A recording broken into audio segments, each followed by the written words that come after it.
딱 여기까지가 렉스턴의 가성비 조합이라고 생각합니다. 여기서 옵션 욕심을 조금이라도 더 내게 된다면 무려 400만원이나 더 주고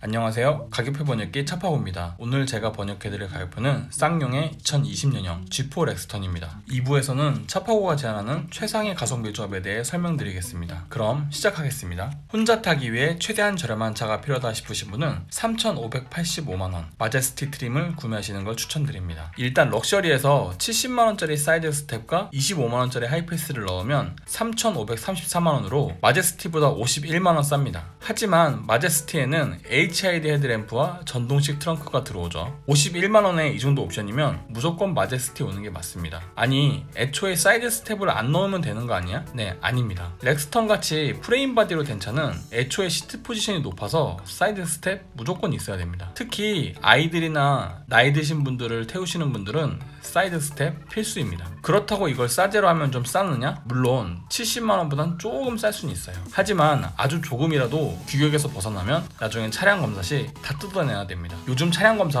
엄청 깐깐하거든요. 그럴 때 싸제로 장착한 장착업체에 전화해서 님들이 파는 사이드 스텝 규정이 안 맞는다고 탈거하라는데 어떻게 해야 되나요? 그러면 업체에서 뭐라고 하는지 아십니까? 아, 그렇게 됐네요. 안타깝네요. 탈거 비용은 20만원입니다. 이러고 맙니다. 업체는 절대 이런 거 책임져 주지 않습니다. 경험담이냐고요? 네, 경험담입니다. 그래서 이런 사이드 스텝은 웬만하면 정식으로 달 수 있을 때 다는 게 좋아요. 그리고 럭셔리에선 HID 헤드램프나 스마트 테일게이트는 따로 옵션으로 넣을 수 없습니다. 그러니까 마제스티 구매하시는 게 좋겠죠. 1번 조합이 제가 앞으로 설명드릴 2번 조합에 비해 부족한 게 있는데요. 동승석 파워시트 없습니다. 하지만 동승석이 전동 시트 된다고 뭐 좋아질 게 있나요? 그냥 수동식으로 조절하는 게 빠릅니다. 7인치 계기판 액정 없는데요. 계기판 액정이라고 해서 속도 안 보이는 것도 아니고 액정이 굳이 필수는 아닙니다. 오토 에어컨 없는데요. 좀 귀찮긴 하지만 수동 에어컨도 사용하다 보면 온도 조절하는 거 금방 자신에게 맞게 조절할 수 있습니다. 내비게이션 없습니다. 하지만 스마트 미러링이라는 좋은 대체 기능이 있는데 굳이 정품 내비 넣을 필요가 있을까요? 웬만한 옵션은 다 있었으면 좋겠다 하시는 분은 마제스티 스페셜 3,856만원에 구매하시는 걸 추천드립니다. 마제스티에서 9.2인치 내비 넣으면 딱 3,674만원으로 지금 제가 추천드리는 마제스티 스페셜에 비해 182만원 더 비싸긴 합니다. 하지만 그 안에 20인치 휠에 동승석 워크인 스위치가 되는 동승석 전동 시트와 계기판에서 내비 정보를 볼 수 있는 7인치 액정 들어오고요. 온도 조절을 귀찮게 할 필요 없는 오토 에어컨과 차내의 잡내를 잡아줄 클러스터 이오나이저 들어옵니다. 좀 비싼 구성이긴 하지만 그렇다고 없이 타자니 나중에 분명히 후회하게 될 것들이죠. 스마트폰 미러링이 되는 8인치 액정이 있는데 정품 내비게이션 굳이 넣어야 되냐고요? 네, 넣어야 됩니다. 일단 8인치에서 9.2인치로 커지면서 센터페시아 액정 부분이 좀 더 꽉 차게 되고요. 내비게이션에서의 정보를 계기판의 7인치 액정과도 공유할 수 있게 됩니다. HD DMB가 되는 건 덤이고요. 마지막으로 오토 에어컨도 들어오는데요. 솔직히 3,856만원짜리 차에 수동 에어컨은 말이 안 되죠. 2번 조합이 앞으로 설명드릴 3번 조합에 비해 부족한 게 4가지 있는데요. 스마트 드라이빙 패키지 없습니다. 하지만 어댑티브 크루즈 컨트롤도 안 되는 안전사양이 필요한가요? 전방 추돌 방지 보조 같은 거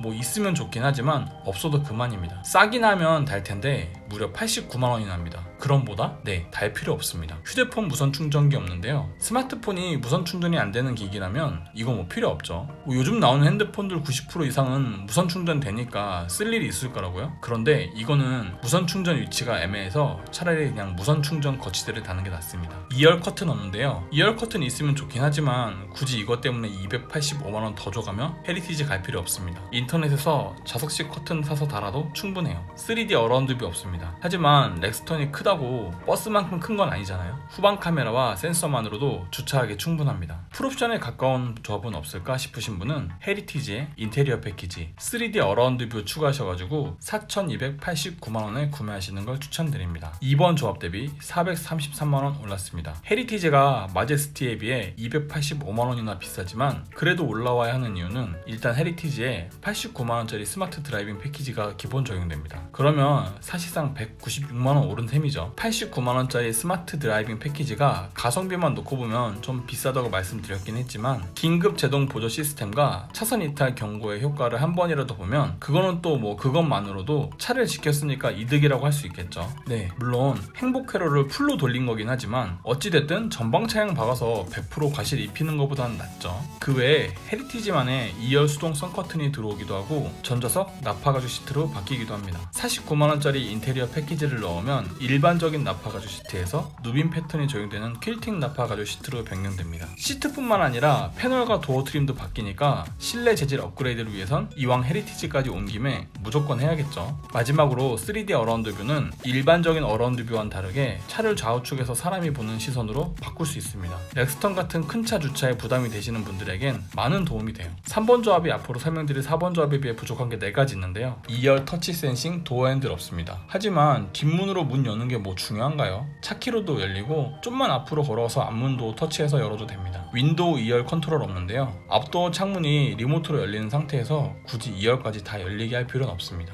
운전석 자세 메모리 시스템 없습니다. 하지만 이 큰 차를 부부가 번갈아 가며 운전할 일이 얼마나 있을까요? 어차피 전동 시트가 기본으로 적용되어 있기 때문에 시트 포지션 바꾸는 거 어렵지 않습니다. 후진 하향 아웃사이드 미러 없는데요. 지금도 뭐 서라운드 뷰가 있는데 굳이 아웃사이드로 차량 좌우측을 확인할 필요가 있을까요? 최상위 등급에 있는 기능치고 정작 이건 쓸모없는 기능입니다. G4 렉스턴 풀옵션은 얼마일까요? 헤리티지 스페셜에 전동식 사이드 스텝, 3D 어라운드 뷰, 인테리어 패키지 추가하셔가지고 4,663만원에 구매하시면 됩니다. 아래 등급에선 아무리 돈을 줘도 넣을 수 없었던 2열 터치 센싱도 들어옵니다. 여러모로 있으면 편한 기능은 맞습니다. 그런데 좀 너무 비싼 등급에만 들어가서 문제죠. 메모리 시트 시스템 들어오면서 이지 액세스 기능 들어옵니다. 렉스턴처럼 높은 차엔 있으면 편한 기능이죠. 전동 사이드 스텝은 남들에게 의시되기 좋은 옵션인데요. 문 열면 자동으로 밖으로 나오니까 뭔가 있어 보입니다. 이거 싸제로 해도 이 정도 가격 하니까요. 이왕 하실 거면 정식으로 달 수 있을 때 다시는 게 좋습니다. 한눈에 보는 옵션표입니다. 혼자서 타실 분은 1번 조합 3,585만원에 구매하시면 되는데요. 전자석 열선 시트에 앞좌석 통풍 시트, 전자식 파킹 브레이크, 8인치 미러링 디스플레이, 전후방 주차 센서 있으니까 이 정도만 돼도 혼자 타는 데는 충분합니다. 하지만 난 여기서 약간만 더 옵션을 높이고 싶다 싶으신 분은 271만원 더 주시고 2번 조합 3,856만원에 구매하시면 되는데요. 20인치 휠로 바뀌면서 7인치 LCD 계기판 액정 들어오고요. 풀 오토 에어컨에 9.2인치 정식 내비게이션 들어옵니다. 하지만 나는 안정과 실내 내장 재질을 좀 올리고 싶다 싶으신 분은 433만원 더 주시고 3번 조합 4,289만원에 구매하시면 되는데요. 2열 도어 선커튼에 긴급제동 보조 시스템, 차선 이탈 경보 시스템, 3D 어라운드 뷰, 퀼팅 나파 가죽 시트 들어옵니다. 하지만 나는 풀업을 사야겠다 싶으신 분은 374만원 더 주시고 4번 조합 4,663만원에 구매하시면 되는데요. 운전석 메모리 시스템에 운전석 이지 액세스,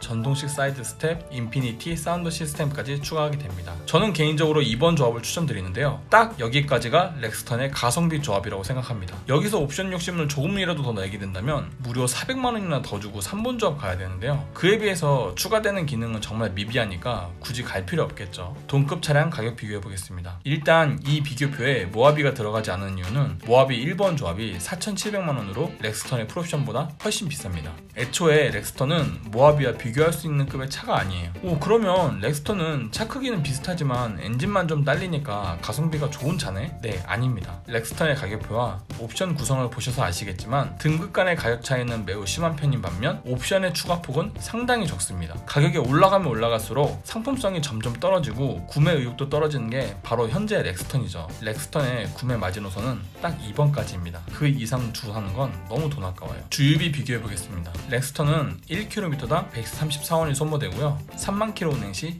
400만원의 유류비가 발생합니다. 펠리쉐이드와 비교했을 때 3만 km당 70만원의 유류비가 더 드네요. 거기에 렉스턴 2만 km 탈 때 산타페는 똑같은 가격으로 3만 km를 탈 수 있죠. 엔진 배기량이 작은 데다가 차까지 2톤으로 가장 무거워 버리니 좋은 연비가 나오기가 쉽지 않습니다. 성능 비교해 보겠습니다. 성능 역시 셋 중에서 토크와 마력은 가장 낮은데 무게는 가장 무거운 차다 보니 굼뜬 것도 셋 중에서 가장 굼뜹니다. 하지만 렉스턴은 스피드를 위해 타는 차가 아니다 보니까 뭐 이 정도 성능은 크게 고려할 만한 상황은 아닌 것 같아요. 이로써 차파고의 최상의 가성비 조합은 끝났습니다. 어떤 차를 구매하실지 마음의 결정은 되셨나요? 도움이 되었다면 구독과 좋아요, 도움이 되지 않았다면 싫어요를 꼭 눌러주세요. 감사합니다.